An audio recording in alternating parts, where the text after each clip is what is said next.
आवारा कुत्तों पर घमासान कैसे निकलेगा समाधान। दोस्तों, मैं एक टॉपिक लेकर आपके सामने हाजिर हूं और ये जो विषय है पूरे देश के लिए यह एक बड़ी समस्या बनकर उभर रहा है और जिसको समझना और जानना प्रत्येक देशवासी के लिए आवश्यक हो गया है। भले ही यह आज टॉपिक एक क्षेत्र विशेष के लिए हो, लेकिन पूरे देश की निगाहें इस मामले पर टिकी हैं। दोस्तों, आवारा कुत्तों को लेकर जो कोर्ट का फैसला आया था उस पर अब बहुत चर्चा हो रही है। घर घर में सभी जगह चर्चा हो रही है इस मामले में। डॉग लवर्स के लिए एक खुशखबरी आज हम बताने वाले हैं। और जो स्टे डॉग हैं, यानी जो आवारा कुत्ते हैं, इस मुद्दे पर सुप्रीम कोर्ट ने एक बेंच अब नए सिरे से सुनवाई करने वाली है। चीफ जस्टिस ऑफ इंडिया मुख्य न्यायाधीश पी आर गवई ने आवारा कुत्तों से जुड़े मामलों की सुनवाई को 3 जजों की बेंच में सौंप दिया।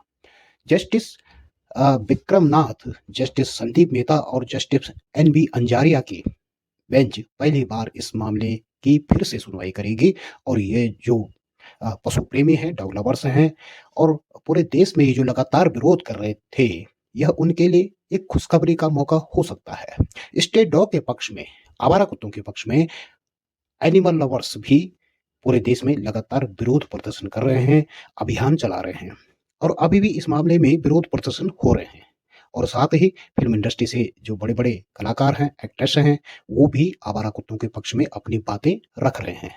सबसे बड़ी समस्या है कि दिल्ली और एनसीआर में जो लाखों आवारा कुत्ते हैं, उनको रखने के लिए कम से कम हज़ारों शेल्टर चाहिए होंगे। क्या ये शेल्टर सरकार के पास हैं? क्या ये शेल्टर कब बनेंगे? ये शेल्टर को बनाने के लिए जो हज़ारों करोड़ रुपए का जो खर्चा आएगा, ये पैसा कहाँ से आएगा? फिर आवारा कुत्तों की देखभाल करने के लिए जो कर्मचारी रखे जाएँगे, वो कर्मचारी कहाँ हैं? उनकी नियुक्ति कैसे होगी? उनकी ट्रेनिंग कब होगी? उनकी तनख्वाह कहाँ से आएगी? इस पर हज़ारों हज़ार करोड़ का खर्चा आने वाला है। इन आवारा कुत्तों को खाना खिलाने के लिए, इनकी देख-रेख के लिए, शेल्टर्स बनाने के लिए वो कहाँ से आएँगे और वो कब होगा? क्योंकि ये जो अभियान है, सुप्रीम कोर्ट ने जो कहा कि 8 हफ्ते का समय दिल्ली के लिए दिया है। 8 हफ्ते में शेल्टर तैयार नहीं हो सकते। कोई नया सिस्टम भी नहीं बन सकता। अभी तक ये पता नहीं कि सरकार का कौन-सा विभाग इसकी ज़िम्मेदारी लेगा। और अंदेशा तो ये लगाया जा सकता है कि आवारा कुत्तों को बिना व्यवस्था और इंफ्रास्ट्रक्चर के, ये पूरी व्यवस्था के शायद इन्हें कहीं डाल दिया जा सकता है या इन्हें कहीं ले जाकर डंप किया जा सकता है। इससे इन आवारा कुत्तों की सेहत बिगड़ सकती है, इन्हें नुकसान हो सकता है और जब इनके रखने के लिए विशेष व्यवस्था ही नहीं है, जगह नहीं है, शेल्टर्स नहीं है, तो ऐसे में काफ़ी संख्या में इनकी मौत भी हो सकती है। दोस्तों, इस पर आपकी क्या राय है? मुझे आप कमेंट में बताएँगे।